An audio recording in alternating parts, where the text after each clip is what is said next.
Lundi 13 octobre 2025, mesdames et messieurs, bonjour et bienvenue dans le journal dont voici les titres. La coordination universitaire du Parti Renaissance Nationale affiche ses ambitions à l'université de Parakou. Hippolyte Bedokba et sa coordination ont rencontré plusieurs acteurs universitaires. Le point dans ce journal, toujours dans ce journal, à quelques jours de la fermeture du processus d'enregistrement des candidats, la Sénat n'a encore reçu le moindre dossier.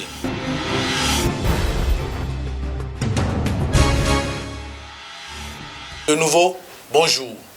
À quelques jours de la clôture de la phase du dépôt des dossiers de candidature pour la présidentielle de 2026, la Commission électorale nationale autonome Sénat n'a reçu à ce jour aucun dossier. Les candidats annoncés ça et là n'ont pas encore sacrifié à cette obligation alors que le processus prendra fin demain, mardi 14 octobre 2025. À Parakou, je l'annonçais en titre, la coordination universitaire du Parti Renaissance Nationale s'active dans la mobilisation des militants. Le dimanche 12 octobre, elle a rencontré plusieurs acteurs du monde estudiantin.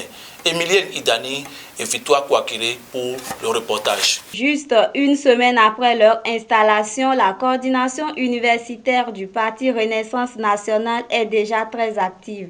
Le dimanche 12 octobre 2025, au siège du parti à Parakou, des responsables des amphis, des institutions spécialisées et des associations de base ont été informés des objectifs et des opportunités offerts par le parti aux jeunes. Ce que vous voyez ici, c'est ce qu'on appelle campagne de proximité.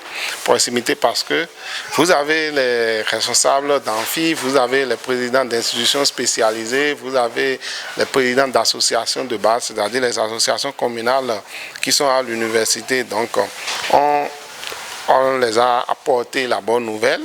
Et ils seront désormais les porte-parole du parti au sein de leurs amphis, au sein de leurs maisons, au sein de leurs agglomérations. Les étudiants ont eu l'occasion d'en apprendre davantage sur le Parti Renaissance Nationale lors de cette réunion. À la fin de la rencontre, ils ont exprimé leur satisfaction et leur engagement. C'est une belle initiative que je tiens à saluer profondément. J'ai compris que le Parti Renaissance Nationale est un parti qui offre de belles opportunités, surtout à nos jeunes, pour qu'on puisse être épanouis en société. C'était une belle rencontre. On a eu à discuter de plein de choses. Nous allons continuer la mobilisation ensemble. Nous allons rester engagés et travailler pour un bon résultat. C'est le moment pour nous jeunes d'accompagner Renaissance Nationale dans cette lutte-là pour pouvoir remporter les élections. Parce que ce parti est le parti politique qui fera mieux pour nous jeunes. L'engagement des étudiants témoigne de l'atteinte des objectifs de la coordination universitaire, ce qui est une source de satisfaction pour le coordinateur. Notre objectif est atteint parce que nous avons tout le monde, nous avons tous les départements représentés et nous avons presque toutes les ethnies aussi. Cette réunion a permis à la coordination universitaire de charger ses responsables étudiants de contribuer au repositionnement du Parti Renaissance Nationale. À 36 heures de la fin du dépôt des dossiers de candidature pour la présidentielle de 2026, le Parti Les Démocrates n'a pas son duo candidat. Si Maître Renaud Agbodjo, Éric Rounoté et Kamal Wassangari sont des favoris à l'issue des travaux du comité de désignation, les tractations pour sortir les principaux noms n'ont toujours pas abouti. Changeons de registre dans ce journal. Les 17 et 18 septembre dernier, un atelier régional a réuni à Parakou, OSC et cadres politico-administratifs du Bénin et du Togo pour réfléchir sur les travaux domestiques non rémunérés. Prudence Chabi et Romain Kmana y étaient également. Pour soutenir l'élaboration de politiques en matière de travail de soins non rémunérés pour l'équité intergénérationnelle, a réuni des cadres des ministères sectoriels, des élus parlementaires, des organisations de la société civile, des enseignants, chercheurs et journalistes du Bénin et du Togo, organisé par le Consortium régional pour la recherche en économie générationnelle avec le soutien du PRB et du programme CRDI. Cet atelier a un objectif bien précis. L'objectif était de d'arriver à alimenter la recherche, action, c'est-à-dire arriver à utiliser les données probantes que nous avons eues au Bénin et au Togo pour alimenter une feuille de route permettant de prendre en compte effectivement les résultats de recherche pour alimenter les actions de politique publique à l'endroit des populations, pour la prise en compte effective du travail domestique non rémunéré dans les politiques publiques. En 2 jours d'échange à bâton rompu, les participants saluent la qualité des notions partagées. Les travaux domestiques non rémunérés englobent les travaux ménagers, les travaux de soins aux personnes âgées, les travaux, les courses et autres. Ces éléments ne sont pas pris en compte dans certains agrégats macroéconomiques. Vous voyez, et même au niveau des ménages, on note qu'il y a une répartition inégale des tâches. Et ce qui fait que nos sœurs, nos mamans n'arrivent pas à se mettre sur le marché du travail. Je crois que ces 2 jours m'ont permis quand même de connaître et de maîtriser certaines notions. On nous a montré les évidences au niveau du Togo, au niveau du Bénin. Par exemple, au Togo, 39%, ce travail domestique contribue au PIB avec 39%. Ce n'est pas rien. Le politique soit sensibilisé sur la thématique, qu'on puisse également sensibiliser la base pour réduire un peu les inégalités de genre dans nos communautés. Pour l'ONG ADEF Bénin et Cœur Solidaire, bras opérationnel du projet au Bénin et au Togo, il est essentiel d'amener les femmes et les politiques publiques à mieux appréhender le sujet. Il est question donc de reconnaître, de faire reconnaître même à la femme elle-même qui ignore qu'elle fait quelque chose. Parce que quand on leur demande, Madame, qu'est-ce que vous faites? Elle dit, je ne fais rien, je suis à la maison. Alors qu'elle a beaucoup de tâches. Il est question donc de commencer par non seulement reconnaître, mais il faut réduire cette charge de travail parce qu'à la fin, les femmes sont surmenées. Et aujourd'hui, on se rend compte que c'est ça qui fait la fragilité des ménages au vu de la pression financière et sociale. Nous sommes en présentiel et puis avec nos inquiétudes, ce que nous avons comme inquiétude, nous posons la question en même temps aux formateurs ou aux professeurs, ceux qui nous ont entretenus.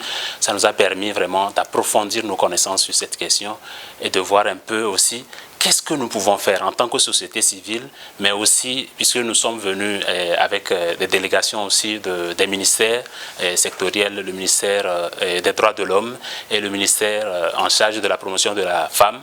Et avec ces ministères aussi, nous allons voir un peu, puisque nous avons fait des travaux ici qui nous ont permis de faire des propositions. Nous allons approfondir cela et pouvoir maintenant agir et faire des propositions pour que les travaux domestiques non rémunérés, que ça soit pris en compte dans le PIB de notre pays. Cet atelier de formation n'est que le début d'un long programme. Il est prévu 2 ateliers régionaux. Là, on a fait le premier atelier régional. La suite, c'est qu'en octobre, on va avoir un atelier parlementaire avec les députés du Bénin. Et l'année prochaine, nous aurons un atelier parlementaire avec les sénateurs au Togo. Et nous aurons aussi des ateliers, des conférences internationales qui vont se tenir au Sénégal pour pouvoir discuter des résultats que ADEF et Cœur Solidaire ont pu générer, qui vont partager aux autres pays, donc partager leur expérience, parce que c'est les pays les plus avancés sur la question aujourd'hui. Nous attendons que Cœur Solidaire et ADEF Bénin puissent prendre la main pour continuer le plaidoyer à la base au niveau du Togo et du Bénin. L'atelier régional conduit à Parakou par le vice-président du conseil d'administration de l'ONG ADEF Bénin, en lieu et place de l'honorable Mariama Baba Moussa Empêché, est un événement important pour promouvoir la recherche et l'élaboration de politiques sur le travail de soins non rémunérés. Retrouvons Prunelle Olivia Cabran pour les nouvelles sportives. Après son succès face au Rwanda vendredi dernier, les Guépards du Bénin ont amorcé une étape décisive de leur qualification pour la Coupe du Monde 2026. Les hommes de Guénaud Roar sont déjà au Nigeria où ils vont affronter les Super Eagles demain mardi 14 octobre 2025 pour l'étape finale.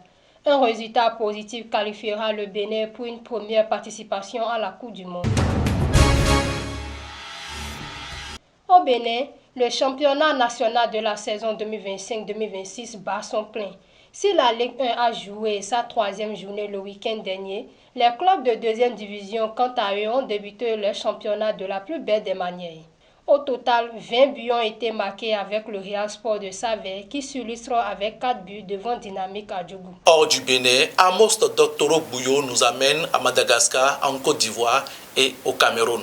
Madagascar, pour commencer ce voyage hors du Bénin, le président malgache Andry Rajoelina a dénoncé le dimanche 12 octobre 2025 une tentative de coup d'État après que des militaires ont publiquement rallié les manifestants anti-gouvernementaux appelant les collègues à la désobéissance.